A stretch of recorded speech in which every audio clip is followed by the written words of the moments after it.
৪৫,০০০ কোটি টাকা দেওয়ার পরেও এ রাজ্যে তৈরি হয় না আবাসের বাড়ি। কারোর বাড়ি উড়ে যায় ঝড়ে, কেউ হাত জোর করে কাঁদে বিজেপি প্রার্থীর সামনে। কি ছবি? রাজ্যে দুর্নীতির ছবি। দুর্নীতি দুর্নীতি দুর্নীতি। দোরগড়ায় লোকসভা নির্বাচনের আগে রাজ্য জুড়ে একাধিক দুর্নীতি। চাল চুরি, কয়লা চুরি, আবাসের ঘর চুরির সঙ্গে নতুন ইস্যু সন্দেশখালি। সোমবার উত্তরবঙ্গের পরপর দুটি স্বর্ণসভা থেকে সবকটি ইস্যুতে শাসক দলকে বিঁধলেন শুভেন্দু অধিকারী। নিশীথ প্রামাণিকের হয়ে ভোট প্রচারে বিরোধী দলনেতা শুভেন্দু অধিকারী।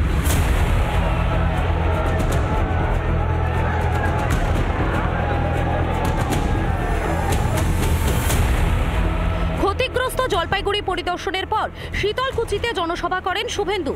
সেখান থেকে নিশীথ প্রামাণিককে 2019-এর তুলনায় 3 গুণ মার্জিনে জিতিয়ে আনার ডাক দেন তিনি। একই সঙ্গে সন্দেশখালির বদলা নেওয়ার কথাও শোনা যায় বিরোধী দলনেতার গলায়। মার্জিনটা ট্রিপল করবেন তো? 54 না কত ছিল না গতবারে? মাত্র 15 দিনের প্রস্তুতি, এবারে তো 2.5 মাসের প্রস্তুতি। 1.5 লাখ পেরোবে তো? আরো বাড়াবেন তো? নিশ্চিত তো? না জাগিলে ললো না, এ বিশ্ব জাগে না। এত মা এসেছে, মায়েরা এসেছে, দেবী শক্তি এসেছে, শক্তি স্বরূপারা এসেছে। এরা সবাই সন্দেশখালির বদলা নেবে 19 এপ্রিল ইভিএমে। গতকাল ফের নিশীথ প্রামাণিকের মিছিলে হামলার অভিযোগ ওঠে। সে বিষয়ে উদয়ন গুহকে এক হাত নেন শুভেন্দু। আর এই গুন্ডা উদয়ন গুহ বিরাট নেতা। উদয়ন গুহ গোটা কোচবিহারকে জ্বালিয়ে পুড়িয়ে মারছে। আপনারা কি ভুলে গেছেন আনন্দ বর্মনের মৃত্যু? ভুলেছেন নাকি? ভুলেছেন নাকি? আপনারা রাজবংশী যুবক মৃত্যুঞ্জয় বর্মন কালিয়াগঞ্জে বুকে গুলি করে মেরেছিল, ভুলে যাননি তো? ভুলে যাননি তো? এই জনসভার মঞ্চ থেকে ভোট পরবর্তী হিংসা এবং বিজেপি কর্মীদের উপর হামলা নিয়ে শাসক দলকে হুঁশিয়ারি দেন নিশীথ প্রামাণিক। 2021-এর নির্বাচনের পরবর্তী সময়ে যে অত্যাচার সমগ্র বাংলা জুড়ে চলেছে, সমগ্র শীতলকুচি জুড়ে চলেছে, শীতলকুচির মানুষ, ভারতীয় জনতা পার্টির মানুষ, শীতলকুচির সাধারণ মানুষ সেই অত্যাচারের কথা ভুলে যায়নি। সেই অত্যাচারটা মনের মধ্যে রেখেছে, সেই হিসেবটা মনের মধ্যে লিখে রেখেছে। আর 2024-এর এই নির্বাচনের পর যখন ফল প্রকাশ হবে, ফল প্রকাশ হবার পর মাননীয় মুখ্যমন্ত্রীর আদরের এই দুষ্টু ছেলেরা যেখানেই থাকুক না কেন, শীতলকুচির মানুষ তাদেরকে খুঁজে বের করবে। এর দায়িত্ব কিন্তু আমরা নিতে পারবো না। শীতলকুচির পর মনোজ টিগ্গার সমর্থনে তুফানগঞ্জ সভা করেন শুভেন্দু। সেখান থেকে পিসি ভাইপোকে বিসর্জনের ডাক দেন তিনি। तो 1 जून ये तो माने पहले झांकी है, शेष अभी बाकी है। আমাদের সব বিটে যাবে 23 মে বিকাল বেলা, তারপর ডায়মন্ড হারবারে পড়বো আমরা। সব রেডি, গোটা রাজ্যের 1 লক্ষ বিজেপি কর্মী রেডি আছে। দক্ষিণ কলকাতা আর ডায়মন্ড হারবার পিসিআর ভাইপোর নাকের জল চোখের জল যদি না করিয়ে দিতে পেরেছি, আমরা মোদিজির সেনা নই। নরেন্দ্র মোদী বাংলা এসে টার্গেট বেঁধে দিয়েছেন 42-এ 42। তাই সমতল থেকে পাহাড় ছুটছেন বিরোধী দলনেতা। লক্ষ্য একটাই, দলীয় প্রার্থীদের জিতিয়ে আনা। সূর্য অস্তমিত, প্রবল রৌদ্রকে উপেক্ষা করে আপনারা এই সভা কানায় কানায় কানায় কানায় ভরিয়ে দিয়েছেন। রিপাবলিক বাংলা। হচ্ছে লোকসভা ভোটের প্রচার, তার মধ্যেই তাল কেটেছে টর্নেডো। ঝড়ের তাণ্ডবে লন্ডভন্ড উত্তরবঙ্গের একাংশ, ঘর হারিয়ে কাঁদছেন মানুষ। রাতারাতি ঘটনাস্থলে পৌঁছে গিয়েছেন মুখ্যমন্ত্রী, দিলেন পাশে থাকার আশ্বাস। কিন্তু আগের প্রতিশ্রুতির কি হলো? কোথায় গেল পাকা বাড়ি? প্রশ্ন করছেন দুর্গতরা। দেখুন। সব শেষ দাঁড়া, সব শেষ একদম। আমার বাচ্চাটা সিটি স্ক্যান করাচ্ছে।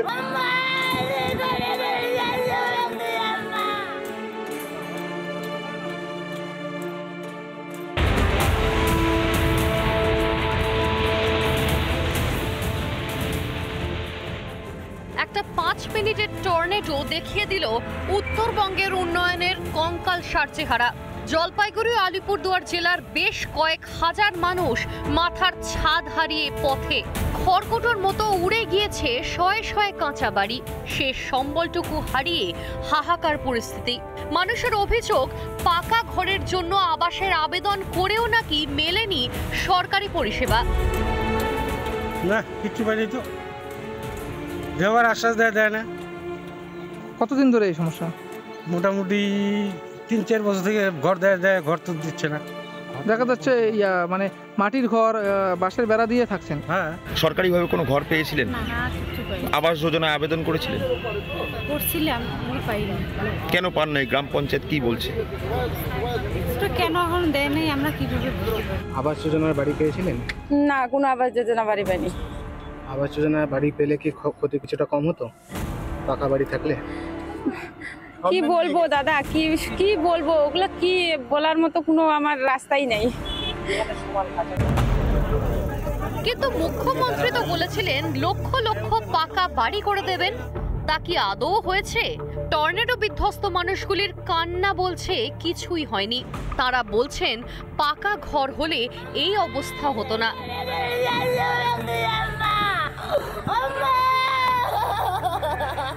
পাকা বাড়ি হলে আজকে এই ঘটনা ঘটতো না। আবাস যোজনার টাকা পেয়েছেন? না, এখন তো বন্ধ। আবাস যোজনার টাকা পেয়েছেন আপনারা? না, আমি কেউ আবাস যোজনার টাকা পাইনি। এদিন অবশ্য আরো একবার রাতারাতি ঘটনাস্থলে পৌঁছে পাশে থাকার বার্তা দিয়েছেন মুখ্যমন্ত্রী মমতা বন্দ্যোপাধ্যায়। প্রশাসন মানুষের পাশে ছিল, আছে এবং থাকবে, এবং প্রশাসন তাদের যাবতীয় কাজ, ঘর বাড়ি থেকে শুরু করে, ট্রিটমেন্ট থেকে শুরু করে, রিলিফ দেওয়া থেকে শুরু করে বাদ বাকি আরো কিছু যে সমস্ত সহযোগিতা করবার, সেগুলো প্রশাসন তাদের সময় মতো করে দেবে। কিন্তু আদৌ কি পাশে দাঁড়িয়েছেন উত্তরবঙ্গের ক্ষতিগ্রস্ত মানুষগুলোর? সারা রাত সাহায্য পায়নি ঘরবাড়ি হারানো মানুষগুলো, এক মুঠো মুড়ি ও জল খেয়ে থাকতে হয়েছে। শুভেন্দু অধিকারীর কাছে কান্নায় ভেঙে পড়েন ঘরহারারা। 45,000 কোটি টাকা নরেন্দ্র মোদীজির সরকার দিয়েছে গত 10 বছরে, এবং 42 লক্ষ বাড়ি হয়ে গেছে বলে রাজ্য সরকার ইউটিলাইজেশন দিয়েছে 45,000 কোটি টাকা। আরামবাগের সভা থেকে প্রধানমন্ত্রী নিজে বলেছেন। তারপরেও এই অবস্থা দেখুন, এই 3টে গ্রামে 800 বাড়ি গেছে।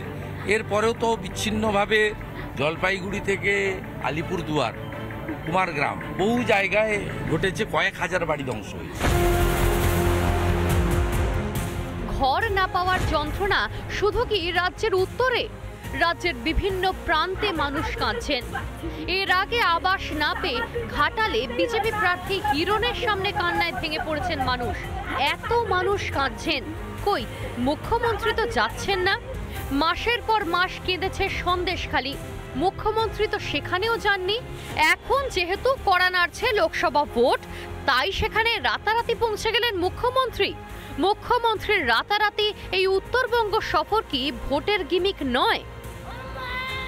রিপাবলিক বাংলা।